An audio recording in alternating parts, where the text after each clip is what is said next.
Hello students, हम लोग British conquest in India के बारे में ही डिस्कस कर रहे हैं। फर्स्ट पहले हमने देखा था कि ब्रिटिश की जो कंक्वेस्ट शुरुआत हुई थी वो प्लासी से, वेस्ट बंगाल से, या बंगाल जो आज का है, बंगाल और बांग्लादेश वाला जो क्षेत्र है, ये दोनों मिला के यहाँ से शुरू हुई। प्लासी हुई, बक्सर हुआ, उसके बाद यहाँ के बाद जो है इनकी जो है लड़ाई जो है हमारी साउथ में मैसूर में पहुँची। वहाँ देखा मैसूर को इन्होंने टीपू सुल्तान को हरा दिया। अब हम इसके बाद हमारा अब नेक्स्ट स्टेज जो है मराठों पे कंसंट्रेट करते हैं कि ब्रिटिश का मराठों के साथ लड़ाई शुरू हुई। तो ये एक के बाद एक हुई कि शुरुआत में ब्रिटिश और फ्रांस में लड़ाई हुई कर्नाटका वाले क्षेत्र में, फिर ब्रिटिश का जो है इधर वेस्ट बंगाल में उन लोगों ने बंगाल और अवध और दिल्ली ये क्षेत्र को उन्होंने कब्जा किया, ये वाला। आप इस मैप में देख लीजिए कि कैसे कैसे इन लोगों ने शुरुआत की। तो पहला ये मैप हम जो लेटेस्ट लेके आ रहे हैं, इस मैप में पहले इन लोगों का ये वाला एरिया था, ठीक है। ये शुरुआत में ये वाला एरिया कब्जा किया, बाद में फिर ये मैसूर वगैरह का काफ़ी बड़ा क्षेत्र था वो इन्होंने कब्जा कर लिया, ठीक है। क्योंकि जो शुरुआत में हमने मैप डिस्कस किया था वहाँ अगर आप देखना चाहें तो ये वाला भी नहीं है। तो कहने का ये मतलब है कि अभी तक ब्रिटिश जो है यहाँ तक कब्जा कर चुके थे। ये कर्नाटका वाला, मैसूर वाला क्षेत्र कब्जा कर लिए थे। प्लासी वाला क्षेत्र देखिए, ये यहाँ तक पहुँच गए थे। ये दिल्ली वगैरह वाला क्षेत्र यहाँ तक वो पहुँच गए। ये जो पिंक कलर, ये कलर जो दिख रहा है, ये ब्रिटिश ने जो कब्जा कर लिया है। और ये जो बचा था अभी इंडियन स्टेट था, ये मराठाओं से लड़ाई होने के पहले का मैप है। अभी मराठाओं से इनकी लड़ाई हुई नहीं है और इन्होंने मराठाओं पे कब्जा नहीं किया है। तो इस समय ये स्थिति है कि यहाँ तक इन लोगों ने, ब्रिटिश ने कब्जा कर लिया। अब यहाँ पे जब ये लड़ाई करेंगे, लड़ाई करने के बाद जब ये मराठा, इनका अब कंसंट्रेशन मराठाओं से इनकी लड़ाई है, क्योंकि मराठाओं के चारों तरफ ये पहुंच चुके हैं। देखिए अब यहाँ पे अब इनकी बाउंड्री मराठाओं से ही, यहाँ देखिए पूरा ये मराठाओं से इनकी आगे।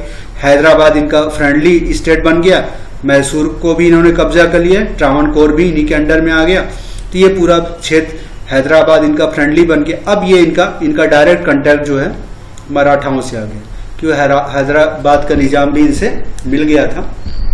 तो अब इनका डायरेक्ट कॉन्टैक्ट यहाँ से आ गया। ये वाला सूरत वगैरह वाला क्षेत्र इन्होंने कब्जा कर ही लिया था, गुजरात का। तो अब ये क्षेत्र इनका डायरेक्ट मराठाओं से आ गया है। तो अब यहाँ पे इनकी मराठाओं से लड़ाई होगी, ये इसमें हमको देखेंगे। और लड़ाई होने के बाद देखिए परिणाम क्या होगा, हम नेक्स्ट मैप में देखेंगे कि देखिए ये जो है लड़ाई करने के बाद जो है 1857 मराठाओं से लड़ाई करने के बाद अब इनका क्षेत्र देखिए इतना हो गया। 1857 में आते आते ये लोग पूरा कब्जा कर लिए। यहाँ कोचीन थोड़ा सा एक राजा दिए, मैसूर दे दिए, बीजापुर दे दिए, हैदराबाद की निजाम पहले भी थे। ये सारा जो क्षेत्र था पहले मराठाओं के पास, अब ये लोगों ने पूरा कब्जा कर लिया। ये वाला तो पहले था ही, अब ये भी कब्जा कर लिया। 1857 की जब स्वतंत्रता संग्राम की फर्स्ट वार था, यहाँ का पोजीशन। तो देखिए ये अब तो यहाँ तक आते आते इन लोगों ने सिखों को भी कब्जा कर लिया, जो कि हमने देखेंगे। ये सिख वाली लड़ाई से पहले की कहानी है, तो ये सारी चीज़ें हम लोग डिस्कस करेंगे। तो देखिए कैसे इनका एक्सपेंशन हुआ। हम कंपैरिजन स्टडी दिखा रहे थे दोनों मैप में कि अभी हमारा पोजीशन क्या है कि ब्रिटिश लोग जो है मराठाओं से लड़ाई से पहले उनका यहाँ पे कब्जा हो। यहाँ पे हैदर अली को हरा के ये पूरा उन्होंने कब्जा कर लिया है, ठीक है। ये हैदर अली को हरा के यहाँ पे कब्जा कर लिया। और यहाँ पे प्लासी में जो है बंगाल के नवाब को सिराजुद्दौला को हराया, फिर अवध के नवाब को शुजाउद्दौला, और यहाँ पे क्या कहते हैं, और ये दिल्ली के नवाब को शाह आलम द्वितीय को भी हरा दिया, ठीक है। और प्लासी में सिराजुद्दौला को हराया। उसके बाद बक्सर की लड़ाई में मीर कासिम को हराया, मीर कासिम के साथ साथ अवध के नवाब को हराया और दिल्ली के शाह आलम को भी हराया। अब उसके बाद वहाँ से जब लड़ाई इनकी खत्म हुई तो फिर इन लोगों ने यहाँ पे आया, मैसूर पे कब्जा किया। ये मैसूर पहले इतना ज़्यादा था, ये सब मैसूर के अंडर में आता था, हैदर अली के अंडर में यहाँ सब पूरा क्षेत्र था, इसको इन्होंने कब्जा किया। कब्जा करने के बाद अब इनका टारगेट मराठा आ गया। थर्ड स्टेज यहाँ पे आ गया, जो डायरेक्ट इनकी लड़ाई हुई, थर्ड स्टेज यहाँ पे आ गया। तो हम देखते हैं इन लोगों ने क्या किया। कई लड़ाइयाँ लड़ी इन्होंने, मराठाओं से इनकी कई लड़ाइयाँ हुई, तब जाके मराठाओं को इन्होंने पूरी तरह कंट्रोल किया। तो यहाँ से शुरुआत होती पहला मराठा वार। देखिए, फर्स्ट मराठा वार 1775 से 1782 during the regime of Varanasi. पहला लड़ाई वाराणसी के समय लड़ी गई। बैकग्राउंड क्या था लड़ाई का, क्या था? 1772 ईस्वी में Madhavrao Maratha Peshwa died who had no issue. तो माधवराव जो उस समय मराठाओं के पेशवा थे, हमने मिडिवल हिस्ट्री में मराठाओं के और पेशवाओं के बारे में अच्छे से डिस्कस किया है कि कौन कौन से पेशवा कहाँ कहाँ आए थे, उनके बारे में अच्छे से डिस्कस किया है। तो यहाँ पे माधवराव मराठा के जो पेशवा थे वो मर गए 72 में। उसके बाद इशू शुरू हुआ। Narayan Rao, younger brother of Madhavrao, succeeded to throne but his uncle Raghunath Rao ally Raghova murdered him and announced himself next Peshwa. But Maratha leader disregarded authority of Raghova and under able leadership of Nana Fernandez appointed Madhav Rao Narayan, the infant son of Narayan Rao. देखिए यहाँ क्या हुआ, माधव राव मर गए। उनके मरने के बाद दो लोग उभर के आए। पहला नारायण राव, पहला पंडित नारायण राव और दूसरा राघोवा। नारायण राव कौन था? माधव राव का भाई था। और राघोवा कौन थे? ये माधव राव के, ये नारायण राव के चाचा थे। ठीक है, ये माधव राव का जो भाई, और ये थे नारायण राव का चाचा। ठीक है, तो ये इसका चाचा था। तो नारायण राव और माधव राव भाई भाई थे, मतलब एक पिताजी के ये दोनों लड़के थे। लेकिन राघोवा उनके पिता का था। तो उसने क्या किया, उसने जो है, उसके अंकल ने जो है, नारायण राव अंकल ने जो है इसको मरवा दिया, नारायण राव को मरवा दिया। ठीक है, तो यहाँ पे माधव राव मरे तो उनका छोटा भाई नारायण राव पेशवा बन गया। पर नारायण राव का जो चाचा था, उसने जो है, उसका नाम राघवनाथ था या राघोवा था, उसने जो है इसको मरवा के और अपना खुद भी पेशवा बन गया।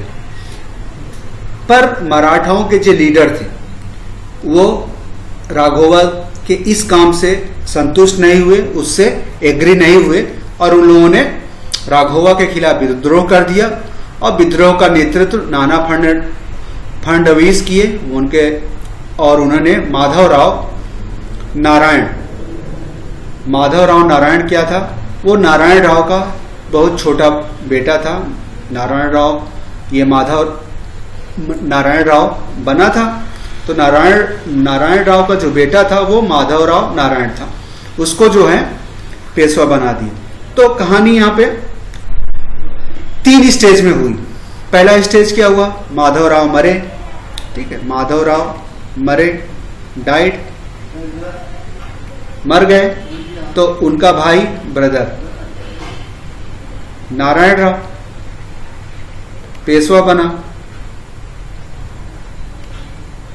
पेशवा बना, वह किल हो गया, मार दिया गया, killed by his uncle.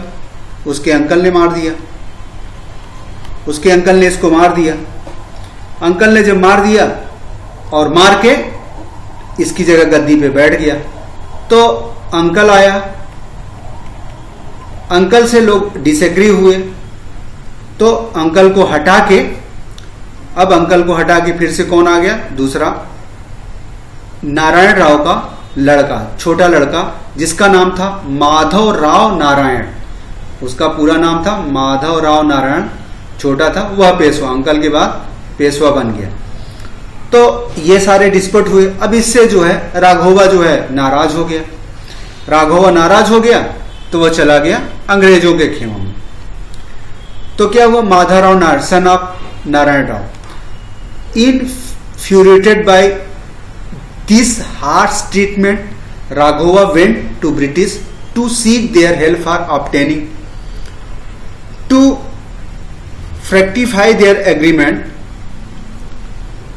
Treaty of Surat was signed between Raghova and Bombay governor without knowledge of Warren Hastings. Raghova agreed to hand over island of Salsette and Basin to British. अब यहाँ पे देखिए, अब जब राघोवा को गद्दी से हटा के नारायण राव को राजा बना दिया गया तो राघोवा असंतुष्ट हो गया।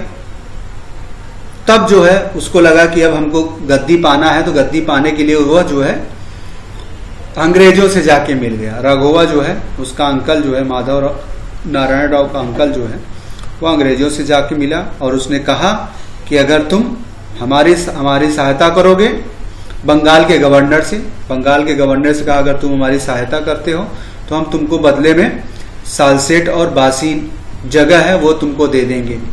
तो यह एग्रीमेंट हुआ, लेकिन वारेन हेस्टिंग जो कि पूरे गवर्नर जनरल था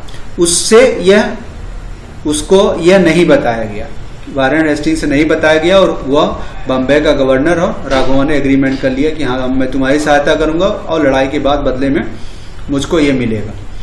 तो क्या हुआ, बैटल ऑफ तालेगांव लड़ी गई 76 में 72 के बाद। Was fought in which Maratha defeated British and treaty of Purandar was signed much to advantage of Maratha and Nana Phadnavis, position were rest among Maratha. अब इसमें क्या हुआ, लड़ाई हुई, लड़ाई में अंग्रेज हार गए। जब अंग्रेज हार गए तो हारने के बाद पुरंदर की संधि हुई जिसमें मराठाओं और खासकर नाना फडणवीस, क्योंकि नाना फडणवीस ही लीड कर रहे थे, मासूम जो छोटा सा बच्चा था उसको पेशवा बना के, लेकिन वास्तविक काम जो है नाना फडणवीस देखते थे। तो वहां पे इस बैटल में तो मराठा जीत गए। अब जीत गए तो अब दोबारा लड़ाई होगी, दोबारा चीजें होंगी। फिर क्या हुआ, फिर वहां पे फिर ट्रीटी ऑफ सालबाई साइन गई, वह sign between Maratha and British. अभी यहाँ एक ट्रीटी साइन हुई थी पुरंदर की, लेकिन उसके बाद फिर से एक ट्रीटी ऑफ सालबाई 82 में साइन हुई। It give British 20 year of respect from Maratha Meena.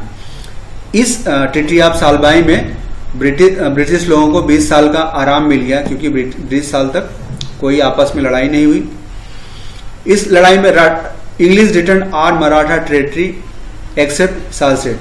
इससे जो है ब्रिटिश ने सारी टेरिटरी मराठाओं को लौटा दी और सालसेट को अपने पास रखा।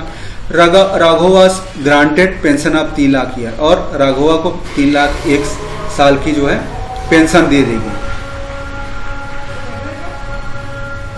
तो कहने का मतलब है फर्स्ट बैटल जो हुई मराठाओं की पहली जो लड़ाई हुई उसमें 2 लड़ाइयाँ लड़ी गई। पहला तालेगांव की एक लड़ाई लड़ी गई, तालेगांव में पहली लड़ाई लड़ी गई और उसके बाद 2 संधियां साइन की गई।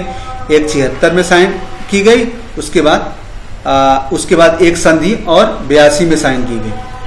इसके कारण जो है तो फर्स्ट जो मराठाओं की फर्स्ट अंग्रेजों से लड़ाई हुई उसमें एक लड़ाई लड़ी गई, तालेगांव की लड़ाई हुई। लड़ाई के बाद 2 संधियां साइन की गई, पहला जो है पुरंदर की संधि और दूसरा सालबाई की संधि। इन संधियों के बाद जो है राघोवा पेंशन पाके 3 लाख हर साल वहां से हट गया, कमजोर पड़ गया और ब्रिटिश जो है मराठाओं से लड़ाई में जो भी उनका कब्जा किए थे वो सारा लौटा दिया और सालसेट अपने पास रखा।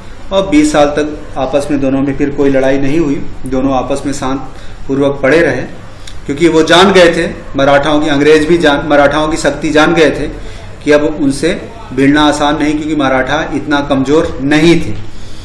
तो इसके कारण जो है, और मराठा भी जानते थे कि अंग्रेज भी बहुत ताकतवर शक्तियां हैं, इसलिए वो दोनों जो है आपसी समझौता करके शांत बैठ गए। लेकिन बाद में जो है 20 सालों के बाद फिर से लड़ाई शुरू हुई। क्या कारण था जो कि सेकंड मराठा वार हुआ? देखिए 1803 की बात है, 1803 में ये केसेस फिर शुरू हुए। तो कासा पर great Maratha statement, Nana Phadnavis died. Nana Phadnavis जो है पूरा रूल कर रहे थे, तो 1800 में मर गए। And after his death war broken between Bhonsle and Scindia. तो भोसले और सिंधिया जो थे मराठा के अंडर में ही अलग अलग जगह थे, मतलब मराठा की शक्तियां जो हैं कई छोटे छोटे कन्फेडरेसी में बटी थी।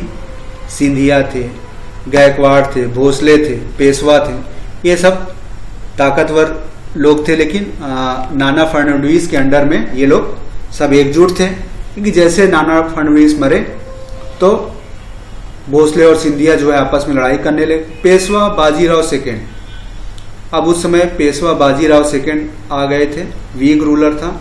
अप्रोच इंग्लिश फॉर प्रोटेक्शन, तो पेशवा बाजीराव सेकेंड जो उस समय पेशवा बन गया था, वह उसने जो है जब ये भोसले और सिंधिया जो है विद्रोह करना शुरू कर दिए, तो वो अपने संरक्षण के लिए अंग्रेजों के पास पहुंच गए।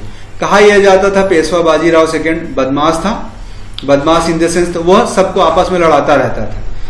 वो सोचता था सिंधिया को भोसले, भोसले को ग्वालियर, जो है गायकवाड़, इन सब से आपस में लड़ाता रहता था। तो ये बदमाश आदमी था, वो अपने को सोचता था कि इनसे आपस में लड़ते रहेंगे तो ये हमको कमजोर नहीं कर पाएंगे। तो अब जो है जब वो देखा कि अब ये लोग मिलके जो है या इनसे मैं बच नहीं पाऊंगा, तो अंग्रेजों के पास ये चला गया प्रोटेक्शन में, अंग्रेजों के पास चला गया, तो उनको फिर से मौका मिल गया। उधर राघोवा गया था, तब अंग्रेजों को मराठाओं में हस्तक्षेप करने को मिल गया, और इधर जो है फिर से ये एक गया अंग्रेजों के पास, तो फिर हस्तक्षेप हो। मतलब यहाँ पे इतिहास रहा कि जो देसी राजा थे आपस में एक दूसरे से लड़ाई करते थे, जब उनका काम नहीं बनता था तो अंग्रेजों के पास चले जाते थे, तो अंग्रेज जो है इसका पूरा फायदा उठाते थे, फुल प्रोटेक्शन उठाते थे। अंग्रेज डायरेक्टली शुरुआत में कुछ नहीं करते थे, लेकिन वह कोई इनके साथ आया, उनको लालच दिया कि हमें ये मिलेगा, तो अंग्रेज तैयार हो जाते थे लड़ाई लड़ने के लिए। यही होता था। तो जब ये आया गया तो एक ट्रीटी ऑफ वासीन साइन की गई कि क्या क्या समझौता होगा। जैसे पहले वाले में भी देखा होगा आपने, सूरत ट्रीटी साइन की गई थी, जिसमें समझौता हुआ कि हाँ आपस में लिखा पढ़ी हो गया कि हाँ लड़ाई में मैं तो साथ दूंगा, लेकिन मुझे बदले में क्या मिलेगा। तो इसी तरह जो है यहाँ पर भी फिर से एक ट्रीटी वासीन साइन कर ली गई। English defeated combined army of Scindia and Bhonsle, अब जो है ब्रिटिश सिंधिया और भोसले दोनों को हरा दिया। और उस समय गवर्नर जनरल कौन था? Wesley. And force them subsidiary alliance, और उनसे लड़ाने के बाद कहा कि अब सब्सिडरी अलायंस आप हमसे साइन करो। टीपू सुल्तान से भी इसने सब्सिडरी अलायंस साइन करने के लिए कहा था, लेकिन टीपू सुल्तान जब नहीं माना तो उसको चौथे में मैसूर हरार में हरा के उसको खत्म कर दिया। तो यहाँ पे उसने सिंधिया और भोसलों को सब्सिडरी अलायंस का ऑफर दिया, और इन दोनों ने जो है साइन कर भी लिया। But British fail to defeat Holkar. अब यहाँ पे होलकर बच गए, होलकर भी थे, होलकर भी इनकी थे, तो होलकर बच गए। So treaty of Rajpur Ghat was sign and Wellesley was recalled from India. तो होलकर को ब्रिटिश हरा नहीं पाए, तो उसके बाद एक राजपुर घाट की ट्रीटी साइन हुई, और वेजली जो है भारत छोड़ के चला गया। ठीक है, भारत से उसको इंग्लैंड बुला लिया गया। तो यहाँ तक बात बढ़ी। तो यहाँ पर भी बहुत ज्यादा कुछ अचीवमेंट हुआ नहीं, बशर्ते सिर्फ एक अचीवमेंट हुआ कि उसने सिंधिया और भोसले को हरा के सब्सिडरी अलायंस कर लिया, मतलब मराठाओं को तोड़ना शुरू कर दिया, तोड़ दिया। पहले नहीं टूटा था, यहाँ पे 2 लोगों को उसने तोड़ दिया, एक बच गया। पेशवा तो पहले से आ गया था उसके अंडर में। अब सिंधिया, भोसले, होलकर, ये 4 ही ताकतें सबसे बड़ी ताकतें थी, जिसमें से पेशवा आ गया, सिंधिया भोसले हार गए, अब बचे होलकर बचे थे। तो अब जो है राजपुर घाट की भी ट्रीटी साइन हुई। यहाँ पर भी 2 ट्रीटी हुए, बासीन और राजपुर घाट की, वहां पर भी 2 ट्रीटी साइन हुई थी, आपने देखा होगा, एक पुरंदर की संधि और एक सालबाई की संधि। तो यहाँ पर भी 2 ट्रीटी साइन हुई। अब एक और भी चीज है, पिंडारी वार है, एक छोटा सा चीज है, पिंडारियों का लड़ाई है, जो कि ये भी इन्हीं का पार्ट है। इनका थोड़ा सा इतिहास है पिंडारियों का, ये थोड़ा सा जान लेते हैं कि इन्हीं के बीच में आता है, सेकंड मराठा और थर्ड मराठा के बीच में पिंडारी आते हैं। तो ये पिंडारी लोग कौन थे, थोड़ा सा इसके बारे में जान लेते हैं, क्योंकि इनका मराठाओं से काफी बड़ा लिंक है। तो एक तरह से नोट तरह के आप देख लीजिए पिंडारी कौन थे। तो देखिए पिंडारी क्या, हेस्टिंग, अब जो है वारेन हेस्टिंग की बात कर रहे हैं, sorry Hastings assembled a large force to round up and exterminate seemingly last lake Pindari and their chief। तो हेस्टिंग गवर्नर जनरल उस समय था, उसने जो है एक पिंडारी, जो पिंडारियों के बारे में जान लीजिए। पिंडारी थे कि पिंडारी क्या थे, भाड़े के सैनिक थे। ये मराठाओं की तरफ से लड़ते थे। जब लड़ाई होती थी, जिनको भाड़े के सैनिक होते थे, इनको कोई पेमेंट वेमेंट नहीं दी जाती थी, बस ये मराठाओं की तरफ से लड़ते थे। और लड़ाई में जो लूटपाट ये करते थे, लूटपाट करने के बाद जो लूटते थे वही इनका हिस्सा होता था। इनको कोई इनको पेमेंट नहीं दिया जाता था, बस मराठाओं की सहायता करने आते थे लड़ाई में और लूटपाट करते थे। और उस समय जो है वहां पे मराठाओं के आसपास वाले क्षेत्र में इन लोगों ने काफी हद करके रखा था। कोई भी उधर से गुजरता था अंग्रेज सैनिक, तो उनको हमेशा ये लूटपाट करते रहते थे और इन्हें मराठाओं का हमेशा सपोर्ट रहता था। तो हेस्टिंग जो गवर्नर था, उसने जो है पिंडारियों को सबक सिखाने के लिए ये सब किया। उसने काफी बड़ी सेना इकट्ठा की और क्या किया, English under Hastings defeated Pindari. तो मेजर लीडर वे उनके करीम खान थे। तो लड़ाई हुई, लड़ाई के बाद वो काफी हार गए, जिसमें उनके मेजर लीडर करीम खान थे। वो अपने को सरेंडर कर दिए और उनको स्टेट दिया गया कि आपको ये क्षेत्र दे दिया जाता है, अब वहीं कमाइए खाइए, अब ये सब काम बंद करिए। तो करीम खान मान गए और वसीम मुसम्मद force to lay down arm and died in captivity. तो ये थे उनके दूसरे जो लीडर थे, वसीम मुहम्मद जो थे, वसील मोहम्मद दूसरे लीडर थे। तीन लीडर उनके बड़े बड़े लीडर थे। एक करीम खान, लड़ाइयों के बाद जो है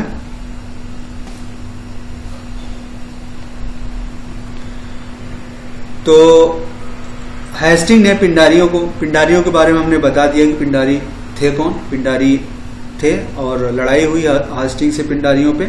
और लड़ाई के बाद जो है उनके तीन बड़े बड़े लीडरों में से एक करीम खान को ये कहा गया कि आपको कुछ क्षेत्र दे दिया जाता है, आप लड़ाई बंद करिए।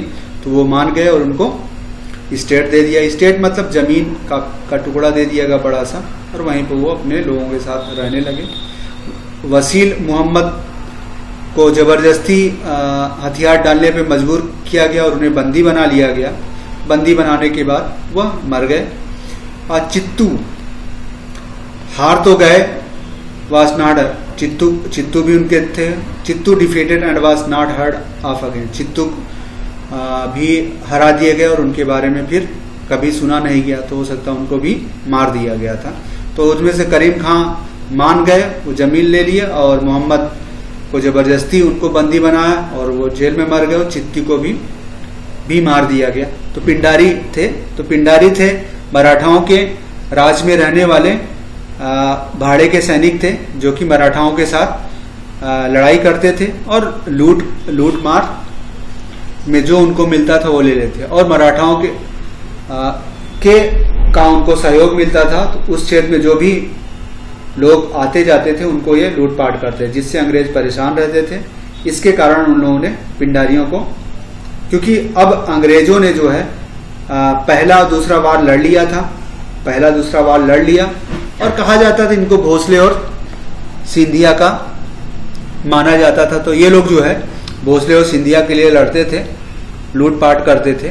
तो जब सेकंड मराठा के बाद हार गए, ब्रिटिश वहां पे कब्जा हो गया, तो वहां पे उनके लोग आने जाने लगे। जब आने जाने लगे तो अब क्या है, पिंडारी जो है उनसे भी उनको भी मारने पीटने लगे, उनको भी कब्जा करने लगे, जिसके कारण वह उन अंग्रेजों को लगा कि इनके रहते हम ठीक से वहाँ पे कब्जा नहीं कर सकते, क्योंकि सिंधिया भोसले को और पेशवा को तो हमने कब्जा कर लिया, लेकिन इन लोगों के ऊपर हम कब्जा नहीं कर पाए।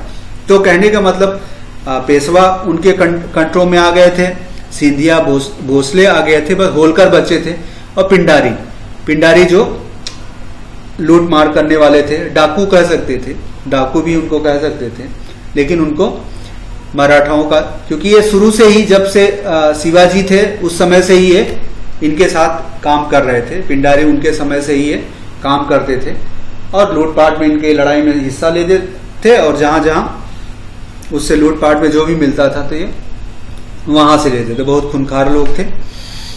तो पिंडारियों के इतिहास मराठाओं के साथ एकदम जुड़ा हुआ था। तो हेस्टिंग ने जो है इनको जो है सबक सिखाया और इनको कंट्रोल किया और इनका दमन कर दिया, ये बात है। तो अब इसके बाद तीसरा मराठा लड़ाई होती है, इसमें देखते हैं क्या होता है।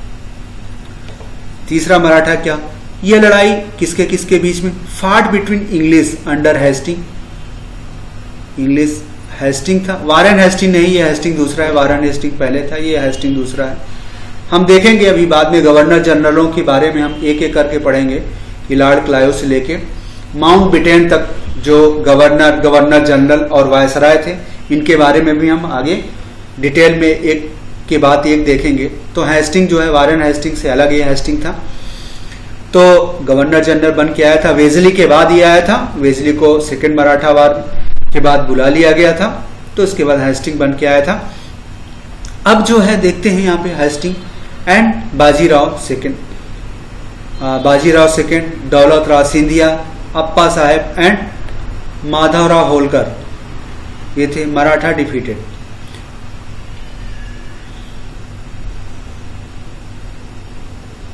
अब ये लड़ाई किसके किसके बीच में लड़ी गई, तो इसमें दो पार्टियां थी।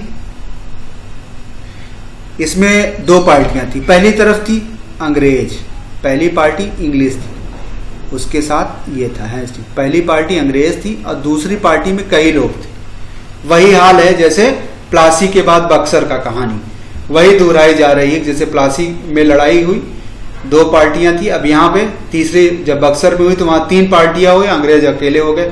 तो यहाँ पर भी यही बात हुई।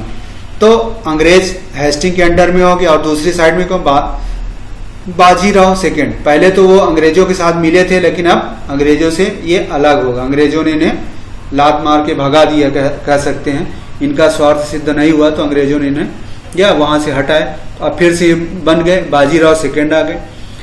सिंधिया भी हारे थे, लेकिन इन्होंने भी फिर से गुटबाजी कर ली, तो बाजीराव सेकेंड। दौलत राव सिंधिया आ गए, और अप्पा साहेब एंड माधवराव होलकर आ गए। ये लोग लड़ाई में भाग लिए। देखिए होलकर बच गए थे, अप्पा साहब भी जो थे। तो यहां पे दो पार्टियां हो गई, एक बाजीराव दौलत राव सिंधिया आ गए, अप्पा साहब ये क्या कहते हैं, जब पहली लड़ाई में हारे थे तो भोसले थे, अप्पा साहब भोसले वाले पार्ट के थे। तो और माधवराव होलकर आ गए जो कि हराए नहीं गए थे। लेकिन अब यहाँ पे ये लोग सब इकट्ठा हो गए। जो पहले शुरुआत में था फर्स्ट मराठा वार में ये सारी पार्टियां एक साथ थी, पिंडारी भी इनके साथ थे, लेकिन अब ये लोग हैं, अब ये लोग फिर से एक बार इकट्ठा हुए। तो इसमें पेशवा भी आ गए, सिंधिया भी आए, भोसले भी आ गए, और जो है आपके होलकर भी आ गए, अप्पा साहब भी आ गए, भोसले होलकर भी आ गए। लेकिन इन सब लड़ाइयों में भी मराठा हार गए। वही हुआ, बक्सर की लड़ाई में भी हार गए, और यहाँ पर भी अंग्रेजों ने सबको एक साथ हरा दिया। इस बार अंग्रेजों ने सबको एक साथ हरा दिया। जब एक साथ हार गए तो इनकी ताकत खत्म हो गई, इनकी ताकत पूरी तरह खत्म हो गई। तो तीसरे युद्ध में ये लोगों ने पूरी ताकत खत्म हो गई। तो दो पार्टियां लड़ी, अंग्रेज, उसके बाद सारे मराठा एक साथ। ये कह सकते हैं कि तीसरे बार में, जैसे पहले बार में अंग्रेज थे और राघोवा थे, लेकिन यहाँ पे अंग्रेज अकेले थे और सारे मराठा एक साथ थे। तो इन सबको जो है इन्होंने हरा दिया। हराने के बाद अब क्या हुआ, अब बस समझौता होगा और यही सब होगा। To satisfy Maratha pride a small state of Satara was created under Pratap Singh, a descendant of Shivaji. Bajirao II was given annual pension of 8 lakh. Bombay Presidency was formed in this region. In 1818 British became supreme ruler in India. क्या हुआ, 4 चीजें हुई लड़ाई के बाद, हार गए तो मराठाओं के पूरी शक्ति तो खत्म हो गई, लेकिन अंग्रेजों को लगा कि अगर उन पे हम डायरेक्ट रूल करने लगेंगे तो मराठाओं के सम्मान को क्षति पहुंचेगी और जो मराठाई जनता है वह हम डायरेक्ट शासक बनेंगे तो मराठा जो जनता है वो हमको मानेगी नहीं, हमारे खिलाफ हमेशा विद्रोह करेगी। यही काम उन्होंने मैसूर में भी किया था। हैदर अली को हराने के बाद उन्हें पता था कि वहां की जनता उनको राजा नहीं मानेगी, इसलिए वहां पे कठपुतली मैसूर राजा बना दिया। यही काम यहाँ पे भी इन्होंने किया, एक मराठाओं का कठपुतली राजा जो कि शिवाजी का कोई उत्तराधिकारी था। वहां पर भी देखिए मैसूर का वाडिया डायनेस्टी का कोई पुराना अधिकारी कमजोर राजा को जो है वहां से उठा के राजा बना दिया, इतना कमजोर कि वह उससे कभी विद्रोह नहीं कर सकता। तो यहाँ पर भी सबको हराने के बाद उन लोगों ने क्या किया कि एक प्रताप सिंह को वहां पे राजा बना दिया और उनको सतारा की रियासत दे दी गई कि आप सतारा में रहिए, पूना वगैरह छोड़ दीजिए, कि पेशवा की सारा पूना से चलता था तो उन्होंने पूना से हटा के पूना अपने कब्जे में ले लिया और सतारा को दे दिया गया। दूसरा काम, जो बाजीराव थे पेशवा थे वो भी थे, तो उनको कहा कि अब आप पेशवा छोड़ दीजिए, अब आपको 8 लाख पेंशन दे दी गई, अब आप जो है शांतिपूर्वक कानपुर में पड़े रहिए। तो वहां से हटा के इनको कानपुर भेज दिया जाए, यूपी के कानपुर में भेज दीजिए।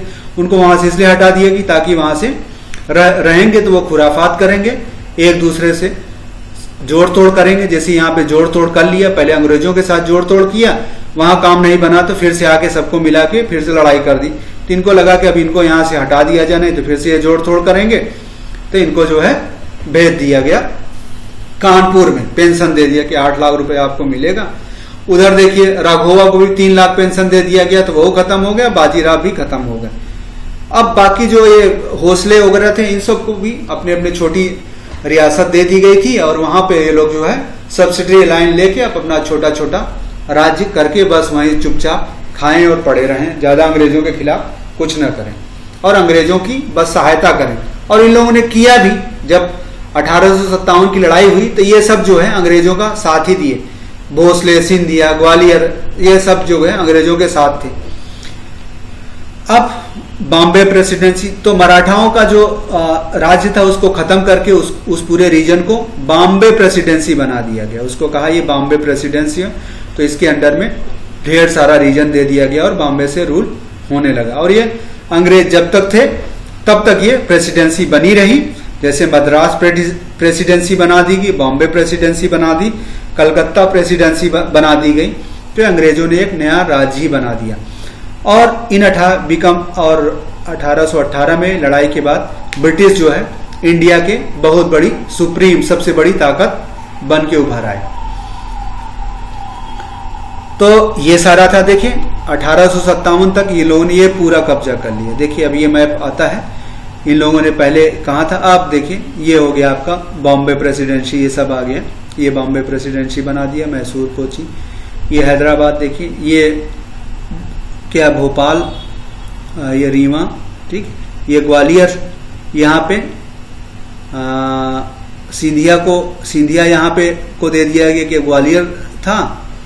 इंदौर में गायकवाड़ को दे दिया गया था, ठीक है, और यहाँ होलकर को दे दिया गया था, ठीक है, और नागपुर में भोसले को दे दिया गया। ये जगह ये सब थे, लेकिन छोटा सा जगह दे दी कि यहीं पड़े रहे, ठीक है। तो ग्वालियर, गायकवाड़, इंदौर में दे दिया गया, ये भी थे। गायकवाड़ इंदौर में, होलकर यहाँ पे इनको सेट कर दिया गया और ये सारी चीजें फिट। और सब ये पूरा जो ये कलरफुल वाला क्षेत्र है, आप देखिए ये जो कलर वाला क्षेत्र, ये ब्रिटिश इंडिया, तो ये पूरे कलर वाला, ये वाला पूरा ब्रिटिश हो गया। और हिंदू स्टेट, ये जो पिंक वाला बचा ये हिंदू राजा बच गए, जो यहाँ पे हिंदू, ये सिक्किम, ठीक है, ये सब जगह ये हिंदू राजा बच गए, इन सब जगह ये सब हिंदू राजा बच गए। और ये हरा वाला मुस्लिम स्टेट था, मुस्लिम स्टेट, ये हैदराबाद, यहाँ पे थोड़ा सा, यहाँ पे और यहाँ पे ये मुस्लिम था, और यहाँ पर भी मुस्लिम, यहाँ पे भोपाल में भी। तो ये सारे जो है मुस्लिम, पटौदी वगैरह भोपाल में आ गए थे, सैफ अली खां के पिताजी का, उनके वंशजों का ये इलाका बना गया। ये मुसलमानों का यहाँ रह गया, यहाँ पे रह गया, यहाँ पे ये छोटे छोटे रह गए। तो ये यहाँ तक 1857 की लड़ाई की समय ये पोजीशन थी कि भारत यहाँ तक आ गया, यहाँ से शुरू हुआ, इतनी छोटी सी जगह से उन्होंने शुरू की और ये पूरा कब्जा हुआ। अब हम बात करते हैं आगे, ये तो अभी है 1818 तक हमने लड़ाई देखी थी, 1818 की ये केस है। 1818 से लेके 1857 आने में भी समय लगेगा, अभी लगभग 30 साल या 29 साल लगेगा, ठीक है, अभी 39 ईयर अभी लगेगा, 7 ईयर, अभी 39 साल और लगेगा, तब ये सब पंजाब वगैरह इनके अंडर में आ जाएगा। ये पटियाला वगैरह वाला क्षेत्र अभी नहीं आया था, अभी यहाँ पे नहीं आया था पटियाला वगैरह क्षेत्र, तो ये अभी 30-29 साल में ये सब जीतेंगे। देखिए यहाँ पे मैच देख लीजिए, अभी ये स्थिति थी, ठीक है, ये स्थिति थी। अब इसके बाद जो है 1818 के बाद सारा कब्जा करने के बाद यहाँ तक आ गए, ठीक है। तो अब हम आते हैं, अभी सिखों से इनकी लड़ाई होगी, सिखों से लड़ाई करने के बाद ये मैप निकल के आएगा, ये मैप सिखों से लड़ाई के बाद का है। सिखों से ये वाला क्षेत्र भी इनके कब्जे में आ जाएगा, ये वाला, ये पूरा क्षेत्र भी ये कब्जा करेंगे, ये वाला अभी यहाँ तक था, कि उसके मैप में ये क्षेत्र नहीं था इनके पास, दिल्ली वाला क्षेत्र देखिए यहाँ तक था, ये क्षेत्र। अब ये पूरा ये कब्जा करेंगे, ये पूरा कब्जा करेंगे, ठीक है। 29 साल में ये पूरा कब्जा कर लेंगे, ठीक है। अब ये हमको देखना है, कश्मीर बचेगा, ठीक है, कश्मीर बचा रहता है, आज़ादी के समय तक भी बचा रहता है, आज़ादी के बाद कश्मीर बचा रहता है, ये राजपूताना वाला क्षेत्र भी बचा रहता है, ये भी बचा रहता है, जो बच्चे हैं बचा रहता है। यहाँ पे ज़्यादातर बाद में ये बर्मा वगैरह, इन लोगों, ये तो बर्मा था, ठीक, ये सारा हुआ। तो अब हम देखते हैं सिखों के साथ इनकी लड़ाई क्या हुई, छोटी ज़्यादा है नहीं, तो सिखों का इतिहास भी बड़ा है, थोड़ा सा हम देख लेते हैं, फिर हम बात करते हैं। या सिखों का, चलिए सिखों का आगे देखते हैं, नहीं तो बहुत बड़ा वीडियो हो जाएगा। सिखों का नेक्स्ट वीडियो में हम लोग लेते हैं। Till then thanks.